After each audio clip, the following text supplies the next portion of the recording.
আসসালামু আলাইকুম। এই মুহূর্তে অ্যাক্টিভ ক্রিকেটার যারা আছেন ৩ ফরম্যাটের ক্রিকেট খেলেন, তাদের মধ্যে বিশ্বসেরা ব্যাটারটার নাম পাথুম নিশাঙ্কা। আপনি মানেন কিংবা না মানেন, পাথুম নিশাঙ্কার মতো ৩ ফরম্যাটের ব্যাটার এই মুহূর্তে বিশ্ব ক্রিকেটেই কেউ নাই। পাথুম নিশাঙ্কা খুবই আন্ডাররেটেড একজন ব্যাটসম্যান। আপনি যদি চিন্তা করেন তাহলে সর্বশেষ যে টি-20 ম্যাচটা তিনি খেললেন, এখানে একটা সেঞ্চুরি মারলেন। সর্বশেষ টেস্ট ইনিংসটা তিনি খেলেছেন, সেখানে একটা ১৫০-র উপর ইনিংস খেলেছেন। সর্বশেষ যে ওয়ানডে ম্যাচটা খেলেছেন, সেই ম্যাচে একটা হাফ সেঞ্চুরি করেছেন। পাথুম নিশাঙ্কার মতো ৩ ফরম্যাটে, আমি বলছি আবারও, এই মুহূর্তে অ্যাক্টিভ ক্রিকেটারদের মধ্যে ৩ ফরম্যাটে তার উপর সেরা কেউ নাই। এত চমৎকার একজন ব্যাটসম্যান, এত ক্লাসি একজন ক্রিকেটার, যাকে আপনি ৩টা ফরম্যাটে ব্যবহার করতে পারবেন। এবং সবচেয়ে উল্লেখযোগ্য ব্যাপারটা কি জানেন? টি-20 ক্রিকেট মানে এখন আমরা যেটা চিন্তা করি যে ব্যাটসম্যান সুইপ করবে, রিভার্স সুইপ করবে, স্কুপ করবে, আনকনভেনশনাল শটস খেলবে, ওয়াইল্ড ব্যাট সুইং করবে, হ্যান্ড থ্রো করবে। পাথুম নিশাঙ্কা পুরোটাই ক্রিকেটিং শট খেলেন। হ্যাঁ, রিভার্স সুইপ খেলেন না, বিষয়টা সেরকম না। রিভার্স সুইপ খেলেন কালে ভদ্রে। প্রপার ক্রিকেটিং শট খেলে পাথুম নিশাঙ্কা রান করে থাকেন, এবং প্রপার ক্রিকেটিং শট খেলে তিনি ৩ ফরম্যাটে রান করে থাকেন। টি-20 ক্রিকেটে ডমিনেটিং সেঞ্চুরি করেন। তার ব্যাটিংটা দেখে, মানে আপনি যখন টি-20 ক্রিকেটের সেরা ব্যাটারদেরকে চিন্তা করবেন, আপনি কি বলবেন? ধরেন ক্রিস গেইলের ক্ষেত্রে আপনি বলেন দানব, আপনি গ্লেন ম্যাক্সওয়েলের ক্ষেত্রে বলেন মানে ম্যাক্সওয়েল ঝড় কিংবা টর্নেডো, ট্রাভিস হেডকে আপনি দৈত্য, এই ধরনের নাম মেনশন করা হয়।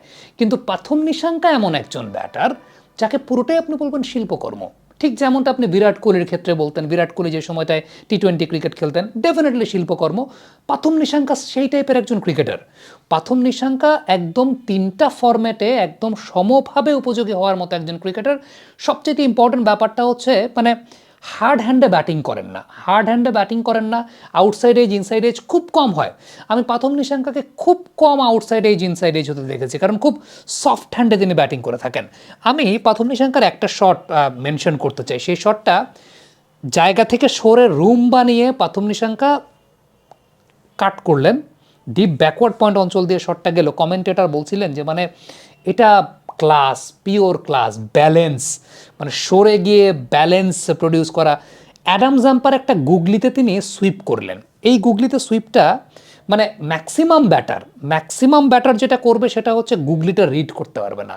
বাট পাথুম নিশাঙ্কার সবচেয়ে স্ট্রেংথের জায়গাটা আমার কাছে যেটা মনে হয় তার ব্যাটিংয়ের ক্ষেত্রে, সেটা হচ্ছে আপনি দেখবেন বোলার যখন, আমি স্পিনার এগেনস্টে বলছি, বোলার যখন বোলিং করতে আসে, ডেলিভারি ফেজ মানে ডেলিভারি করার আগেই তিনি তার ফ্রন্ট স্টেপটা দিয়ে ফেলেন। তার মানে ফ্রন্ট স্টেপটা তিনি দিয়ে ফেলেছেন।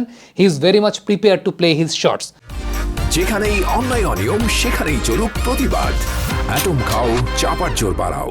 এরপর বলের ফ্লাইট, বল কোন লেন্থে পিচ করছে সেটা দেখে খুব দ্রুত তিনি ওয়েটটাকে শিফট করতে পারেন, ওয়েটটাকে ট্রান্সফার করতে পারেন। যেটা আমি বলবো যে তার ব্যাটিংয়ের সবচাইতে স্ট্রেংথের জায়গা, যে ওয়েট ট্রান্সফারটা পাথুম নিশাঙ্কার সবচাইতে খুব তাড়াতাড়ি বেগে করতে পারেন, এবং ওয়েট ট্রান্সফারটা তিনি খুব দ্রুত বেগে করতে পারেন দেখেই ৩ ফরম্যাটেই পাথুম নিশাঙ্কা সমভাবে কার্যকরী। মানে আনবিলিভেবল কাইন্ড অফ ব্যাটসম্যান, যাকে আপনি টেস্ট, টি-20, ওয়ানডে সব ফরম্যাটে ব্যবহার করতে পারবেন। একটা দুর্দান্ত ক্যাচ তিনি নিয়েছেন। শুধু পাথুম নিশাঙ্কার কথা বললে ভুল হবে, আমার মনে হয় কুশল মেন্ডিস আরও একজন প্লেয়ার, দুর্দান্ত একজন ব্যাটসম্যান। এর আগে এশিয়া কাপে আমার মনে আছে আমরা একটা অ্যানালাইসিসও করেছিলাম কুশল মেন্ডিসকে নিয়ে, যেটা বাংলাদেশের ওই ম্যাচের সমীকরণ ছিল যদি আফগানিস্তানকে হারাতে পারে, কতটা ডিপ ইনসাইড গিয়ে he was waiting for the ball, he was playing the ball from under his eyes. Kushal Mendis ওই ইনিংসটা তো আমি দেখলাম যে দুর্দান্ত ব্যাটিং তিনি করেছেন। আমি পাথুম নিশাঙ্কার ওয়াগন হুইলটা যদি আপনাদেরকে একটু লক্ষ্য করে দেখাই, তাহলে ওয়াগন হুইল একটা বিষয় খেয়াল করে দেখবেন, অল ওভার দ্য সারফেস তিনি রান করেছেন, শট খেলেছেন, backward point, mid wicket, square leg, unbelievable. এবং পিওর ক্লাস, নিজেদেরকে ওইভাবে গ্রুম আপ করা। আমার কাছে মনে হয় যে কুশল মেন্ডিস এবং পাথুম নিশাঙ্কা শুধুমাত্র বেসিক ক্রিকেট খেলে, শুধুমাত্র ক্রিকেটিং শটস খেলে, they can chase down any total in T20 cricket. শুধুমাত্র বেসিক ক্রিকেট খেলে। অস্ট্রেলিয়ার কথা যদি আমি বলি, অস্ট্রেলিয়ার এই ম্যাচে প্ল্যানিংয়ে আমার কাছে অনেক এলোমেলো মনে হয়েছে। আর সবচেয়ে বড় ব্যাপার, অস্ট্রেলিয়ার এই টিমটার বোলিং স্ট্রেংথ খুব খারাপ। মানে অস্ট্রেলিয়ার এই টিমে কারা বোলিং করছে, মানে কারা ওপেনিং বোলিং করছে, কারা নতুন বলে বোলিং করছে, আপনি খুব হতাশই হতে হয়। সত্যি কথা বলতে আমি লাস্ট যদি চিন্তা করি, স্টার্ক, কামিন্স, হ্যাজলউড, এদের উত্তরসূরি অস্ট্রেলিয়া টিমে আসলে খুব বেশি ভালো নাই। মানে অস্ট্রেলিয়ার bowling quality, it's not that Australia kind of bowling attack. সেটা একেবারেই অস্বীকার না করার কোনো উপায় নেই, কারণ অস্ট্রেলিয়ার এই বোলিং অ্যাটাকটা, তাদের বোলিং প্ল্যান বলি, বোলিং এক্সিকিউশন বলি, বোলিংয়ের থ্রেট বলি, it's not that much, but Sri Lanka has, আমার কাছে মনে হয় যে they have executed that very well, এবং তাদের এক্সিকিউশন প্রপার, বিশেষ করে এরকম ক্লাস ব্যাটসম্যান থাকবে।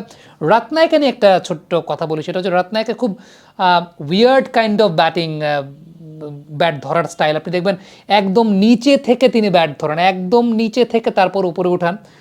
ডেফিনেটলি এটা নিয়ে আমি আলাদা একটা ব্যাখ্যা করার চেষ্টা করবো যে একদম নিচে থেকে উপরে উঠালে অ্যাডভান্টেজ কোথায়, ডিসঅ্যাডভান্টেজ কোথায়। একটা ছোট্ট অ্যাডভান্টেজের জায়গায় বুঝে নেন, সেটা হচ্ছে very low centre of gravity, এবং গ্র্যাভিটির যত কাছাকাছি একজন ব্যাটসম্যান থাকে, তার টাইমিং, তার আই পজিশন তত বেটার হয়, বল অ্যান্টিসিপেশন তত ভালো হয়।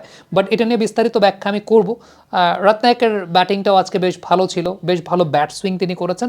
ওভারঅল শ্রীলঙ্কা জাস্ট আউটপ্লেইড মাইটি অস্ট্রেলিয়া, এবং অস্ট্রেলিয়াকে টি-20 ওয়ার্ল্ড কাপ থেকে বিদায় নিতে হবে। এখন সত্যি কথা বলতে আজকের ম্যাচটা খুবই উপভোগ্য একটা ম্যাচ ছিল, বিশেষ করে এরকম ক্লাসি ব্যাটিং যখন আপনি দেখবেন, it's really I pleasing to watch. Comment বক্সে আপনাদের মন্তব্য, মতামত জানতে চাই।